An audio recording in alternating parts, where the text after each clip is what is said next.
So earlier today I started wondering, is Franchesca Ramsey an SJW or just a fucking opportunist? For those who might be unfamiliar with her, she's the host of the cancerous MTV's Decoded series, which has somehow made it to 4 seasons even though Firefly was forced to stop at 1. Thanks, Fox. To answer my own question, I started to do some research and I've come to the conclusion that even though Franchesca might believe some to most of the bullshit she believes in, she is most definitely more of an opportunist. But before I go into that, I'd like to give people a sample of some of the shit she spews out of her mouth. Privilege is defined as a special right or advantage available only to a particular person or group of people. In the context of social inequality, it means that some groups of people are treated better than others based on their race, gender, class, sexuality, or physical ability. Now here's the thing about privilege. Everyone has it. You've got privilege! You've got privilege! We've all got privilege! You see, Franny started on YouTube about 9 years ago, but she didn't really gain any attention until about 4 years ago when she went viral for making a video called Shit White Girls Say to Black Girls, which made over 11 million views. Even to this day, none of her videos on her personal channel or MTV show have come even close to hitting that mark. From then on, when she'd make a video talking about race or other social issues, her videos would get many more views than usual. Around 2013, she decided to audition for SNL, but she didn't really get any roles. However, she didn't cry victim when talking about it, like a lot of SJWs typically do. Here's what I dug up on it.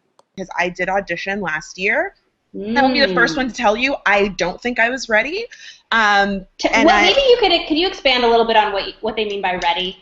Well, I mean, for me personally, it was right when Shit White Girls Say had gone viral. I literally taped Anderson Cooper that day, and I still had a desk job. Like, I wasn't performing regularly. I didn't have an agent. I didn't have someone coaching me. I wasn't taking classes. I was literally sitting at a desk all day and making videos at night. So, you know, I think that I'm in a very different place in my career right now than I was then, and I was very honored to even be called in.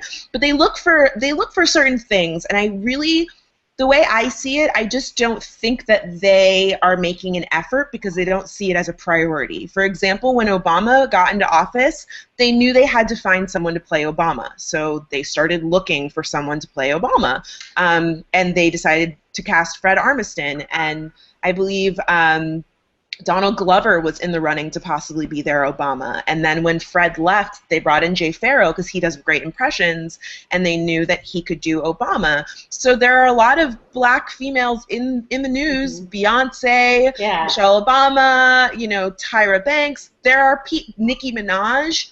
If they wanted someone to play those characters, they would get.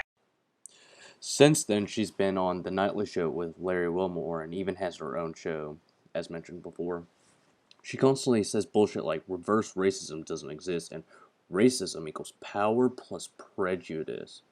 And essentially just goes on about how black people are incapable of being racist.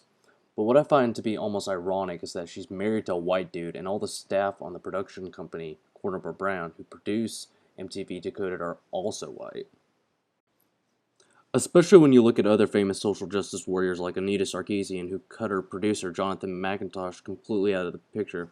I found that strange because if it wasn't for the Kickstarter campaign video that he produced for her, she would not be where she is today. And also, people like Sargon of Akkad have pointed out that this was also strange because it almost seemed like they were in a secret relationship. And then on the other side of the spectrum, you have Black Lives Matter Toronto leader Yusra, who would most likely call Franny a coon for even associating with white people. I mean, her videos might be complete bullshit, and she might be spewing propaganda, but I'd at least have more respect for her if she was just doing this for the money. To sum things up, I definitely think Franchesca has become who she is today because she saw an opportunity to make mad money from being a black woman who talks about controversial things. And I think that she may not even be an SJW. Well, that's going to be it for today's video. If you like this video, please leave a like, subscribe, and feel free to leave a comment below.